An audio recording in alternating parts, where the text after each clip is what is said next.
ऐतिहासिक चर्चा में बहुत बहुत स्वागत है। सीधे शुरुआत करते हैं। आज हम एक ऐसी शानदार विजुअल जर्नी पर निकलने वाले हैं जो हमें भारतीय उपमहाद्वीप में मिट्टी के बर्तनों के बिल्कुल शुरुआती दौर तक ले जाएगी। ये कोई बोरिंग इतिहास का पाठ नहीं है, बल्कि ये इंसानी रचनात्मकता और उस विकास की कहानी है जिसने हमारी सभ्यताओं को आकार दिया। तो आइए एक साथ अतीत के इन पन्नों को पलटते हैं। हम सभी के घरों में मिट्टी या धातु के बर्तन तो होते ही हैं, है ना?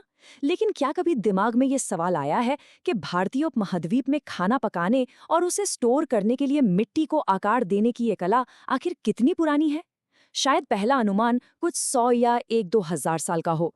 लेकिन सच मानिए, इसका जवाब हमारी आम कल्पना से कई ज्यादा गहरे अतीत में छिपा है।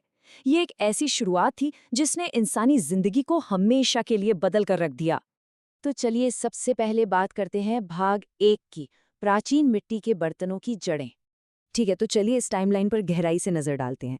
ये देखना वाकई हैरान करने वाला है कि बिना किसी एडवांस तकनीक के हमारे पूर्वज कितने ज्यादा कुशल थे।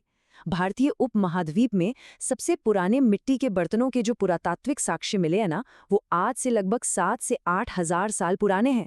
जी हाँ, बिल्कुल सही सुना आपने, 7 से 8 हजार साल। ये शुरुआती साक्ष्य में गंगा के मैदानों में लहुरा देवा और बलूचिस्तान के मेहरगढ़ जैसे इलाकों से मिलते हैं। बस सोचकर देखिए, जब मानव बस्तियां बसनी शुरू ही हुई थीं, तभी से मिट्टी को उपयोगी चीजों में बदलने का ये कमाल का सफर शुरू हो गया था।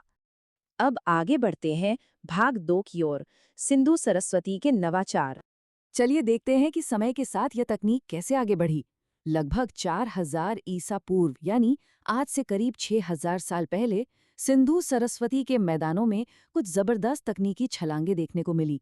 इसी दौर में एक बहुत बड़ी क्रांति आई। हाथ से बर्तन बनाने की बजाय घूमते हुए चाक यानी स्पिनिंग व्हील की शुरुआत हुई। इसके साथ ही रंगाई की नई विधियों और सजावटी चित्रकारी का भी आविष्कार हुआ। इस एक चाक ने न सिर्फ काम की स्पीड बढ़ाई, बल्कि बर्तनों को एक परफेक्ट और सुंदर आकार देना भी मुमकिन कर दिया। इसी 4000 ईसा पूर्व के आसपास एक और बड़ा इन्वेंशन हुआ, जिससे स्लिप या लेप कहा जाता है। आसान भाषा में कहें तो ये बर्तनों पर लगाए जाने वाला अलग अलग रंगों का एक खास कोट था। लेकिन ध्यान दीजिए, इसका काम सिर्फ बर्तनों को सुंदर बनाना नहीं था। इसका एक बहुत ही जरूरी दोहरा उद्देश्य था। ये बर्तनों को मजबूती देकर उन्हें सुरक्षित भी रखता था और दिखने में भी आकर्षक बनाता था। सच में ये प्राचीन विज्ञान और कला का एक गजब का संगम था। अब चलते हैं भाग 3 पर, हड़प्पा की सिरेमिक उत्कृष्ट कृतियां। और ये शानदार ढंग से दर्शाता है कि 2600 से 1900 ईसा पूर्व के बीच फली फूली हड़प्पा सभ्यता का सौंदर्यबोध कितना कमाल का था। पुरानी तकनीकें इस वक्त तक अपने एकदम चरम पर पहुंच चुकी थीं। जरा उस कला की कल्पना कीजिए, बर्तनों की बिल्कुल चमकदार लाल सतहें और उनके ऊपर काले रंग से बनाए गए बेहद खूबसूरत और बारीक डिजाइन। इन पर ज्यामितीय पैटर्न से लेकर पानी और जमीन पर रहने वाले जानवरों के चित्र उकेरे जाते थे। ये चमकदार लाल और गहरे काले रंग का जो कॉन्ट्रास्ट है ना, वो आज भी कला की दुनिया में बेहद आकर्षक माना जाता है।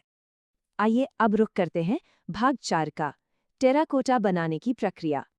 अब इस स्लाइड के बारे में जो सबसे दिलचस्प बात है, वो है इन तैयार बर्तनों के पीछे की असल शारीरिक मेहनत और निर्माण प्रक्रिया। रोजमर्रा के इस्तेमाल की चीजें जैसे हंडिया, थाली या कटोरे आखिर बनते कैसे थे? इसके 5 मुख्य चरण थे। सबसे पहले एकदम सही मिट्टी का चुनाव करना। दूसरा, उसकी अच्छे से सफाई करना ताकि कोई कंकड़ न रहे। तीसरा, उसे छानकर बढ़िया से गूंथना। फिर चौथे नंबर पर उस तैयार मिट्टी को घूमते हुए चाक पर रखकर एक सुंदर आकार देना। और अंत में 5वां चरण, उन्हें ठोस बनाने के लिए बड़ी बड़ी भट्टियों में पकाना। मतलब ये पूरी तरह से एक प्रॉपर और मेहनत वाली वैज्ञानिक प्रक्रिया थी। यहाँ इस अंतिम चरण और इसके नाम को समझना बहुत जरूरी है। भट्टी में पकने के बाद वो जो साधारण सी मिट्टी एक फाइनल और ठोस उत्पाद में बदल जाती है ना, बस उसी को टेराकोटा कहा जाता है।